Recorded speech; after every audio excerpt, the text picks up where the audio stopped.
Bienvenidos a la tercera unidad del curso Organización de los Servicios de Salud y Manejo de Pacientes en el contexto de la COVID-19. Esta unidad está titulada como Manejo Clínico del Paciente con COVID-19. En esta ocasión abordaremos la atención a casos en el domicilio con síntomas leves y pacientes en recuperación o convalecientes. Los objetivos de esta unidad son emplear los conocimientos para el adecuado manejo de los casos clínicos de COVID-19, identificar las actividades de contención y manejo intra y extramuros para el control y prevención de casos de la COVID-19 en su espacio-territorio. Se conoce que la enfermedad por coronavirus o COVID-19 fue notificada por primera vez en Wuhan, China, el 31 de diciembre de 2019. En marzo de 2020, la Organización Mundial de la Salud declaró como pandemia a esta enfermedad y a nivel mundial se diseñaron estrategias para la prevención, control y mitigación de la enfermedad.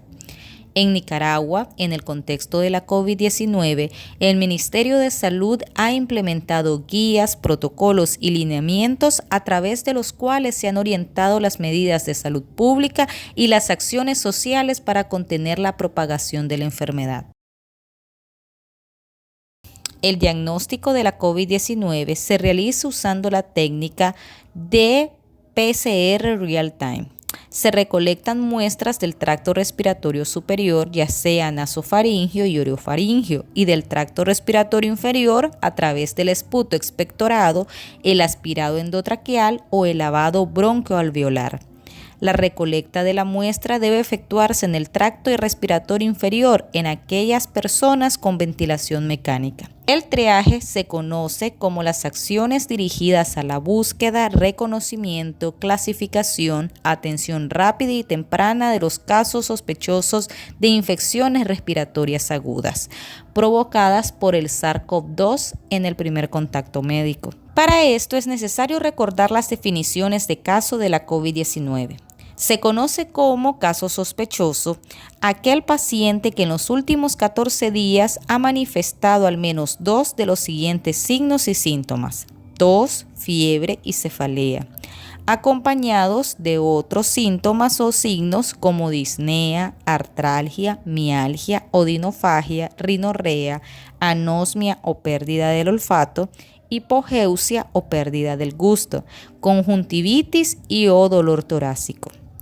Un caso probable es aquella persona clasificada como contacto sospechoso, pero que ya presenta sintomatología clínica. También puede ser un caso sospechoso con una prueba de detección del virus COVID-19 no concluyente, o un caso sospechoso en donde no se realizó la prueba de detección por cualquier motivo.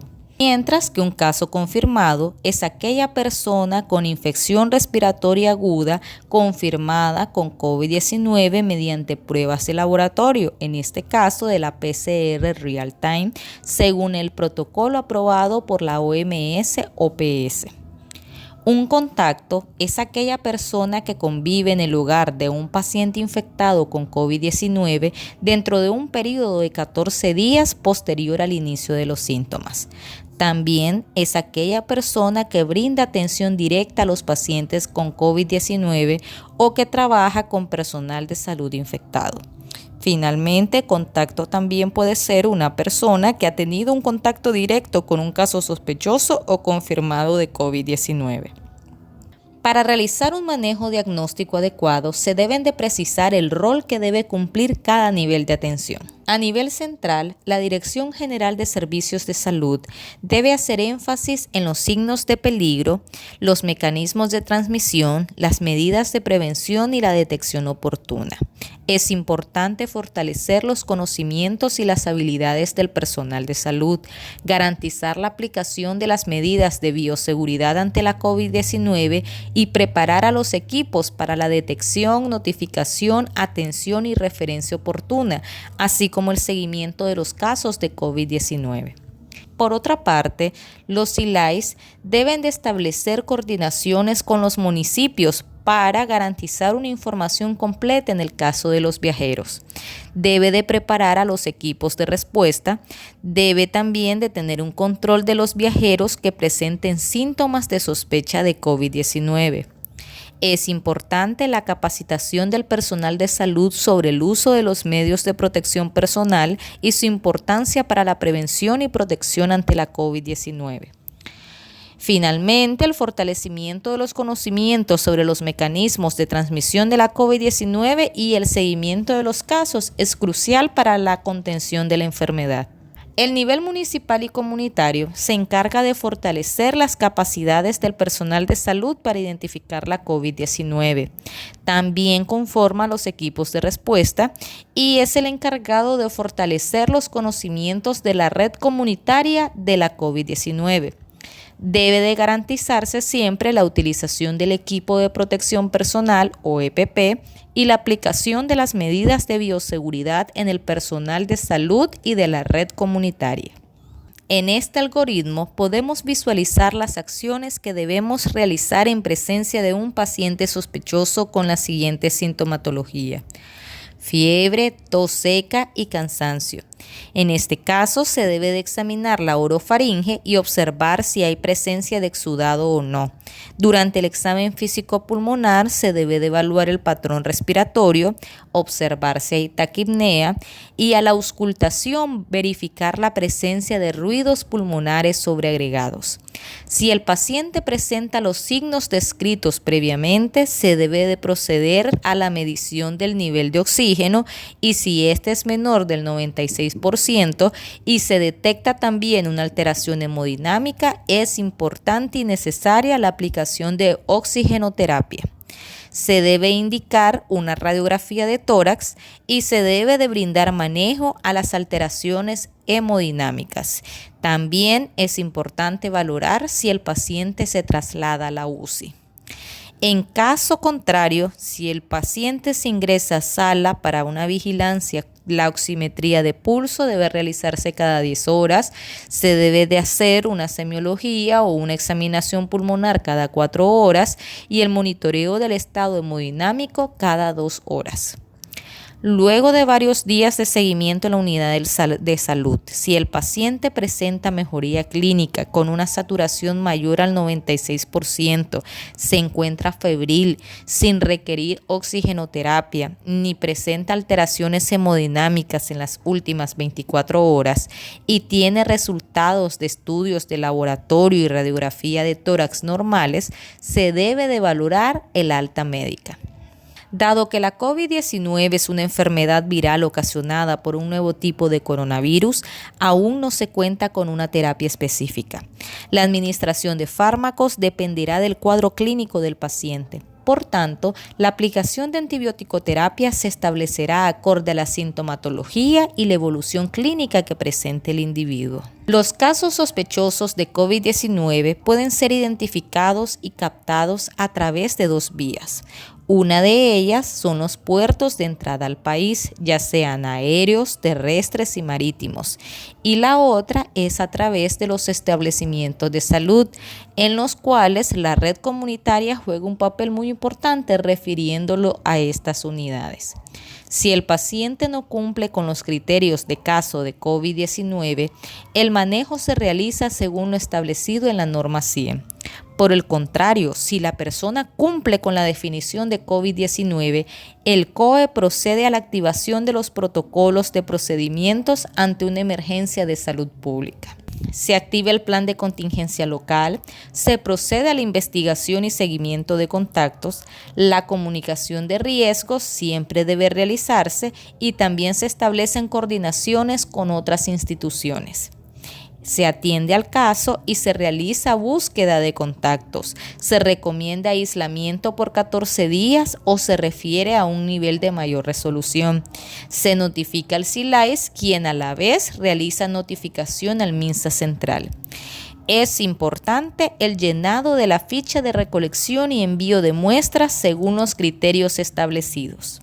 Si el caso de COVID-19 se confirma, se debe actualizar la situación epidemiológica nacional y cumplir con el Manual de Vigilancia Epidemiológica y Estudio de Brotes, así como con el seguimiento de los casos y contactos. La captación, registro, notificación de viajeros. Para lograr una adecuada vigilancia epidemiológica de los movimientos migratorios del país, se lleva un registro de las personas que ingresan y estas deben de llenar una ficha que se le brinde en el punto de entrada al país. A esta población, en dependencia del estado epidemiológico en el que se encuentra la nación y la procedencia del viajero, se brinda un seguimiento particular. El personal de salud elabora una base de datos con información obtenida de la ficha y este archivo se remite al área de vigilancia epidemiológica del SILAIS.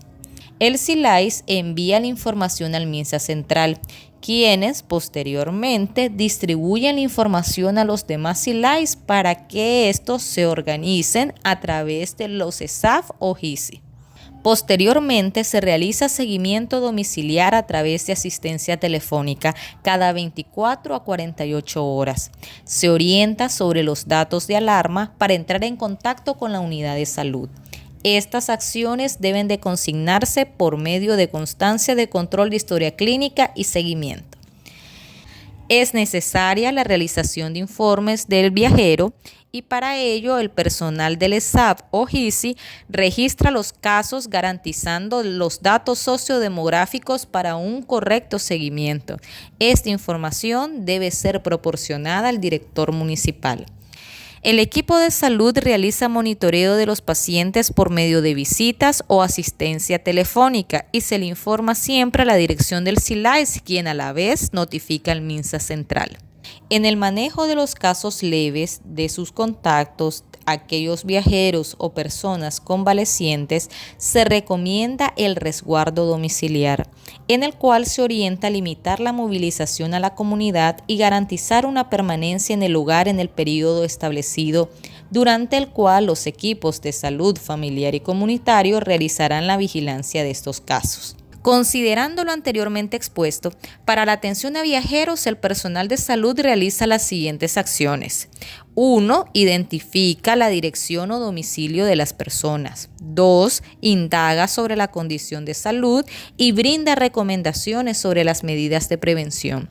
3. Se da seguimiento por 14 días al viajero y si llega a presentar síntomas, se procede de acuerdo al protocolo de atención. En caso de que el paciente requiera traslado de una unidad a otro establecimiento de salud, es importante verificar la condición del paciente y el personal que va a acompañarlo.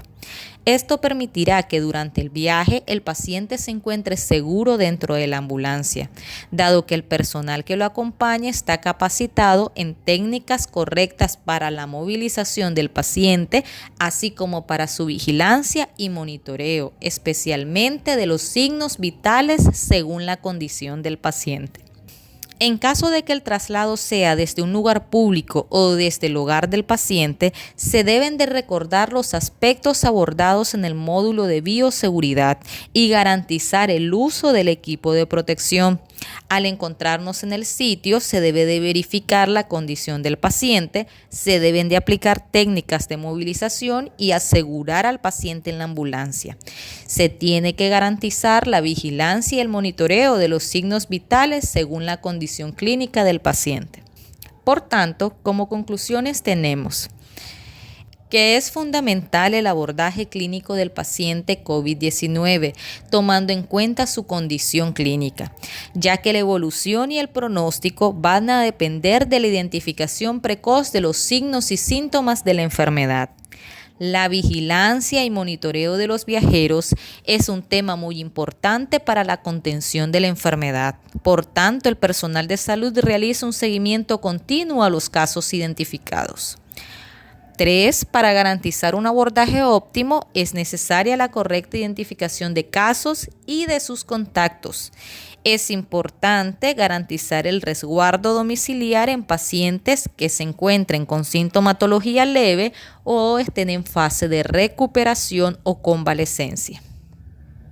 En esta ocasión, la bibliografía utilizada fue la normativa 174 del Protocolo de Contención y Manejo de los Casos de COVID-19, la normativa 182, Guía para el Aislamiento Domiciliar de Personas que llegan fuera del país ante la COVID-19, normativa 183, Protocolo para la atención en el domicilio de casos sospechosos con síntomas leves y contacto de la COVID-19 y las estrategias de manejo clínico de casos leves de COVID-19 en América Latina, un modelo de decisión. Los invitamos a leer más ampliamente esta documentación. Esperamos que este video haya sido de utilidad. Los esperamos hasta en la siguiente sesión. Feliz tarde.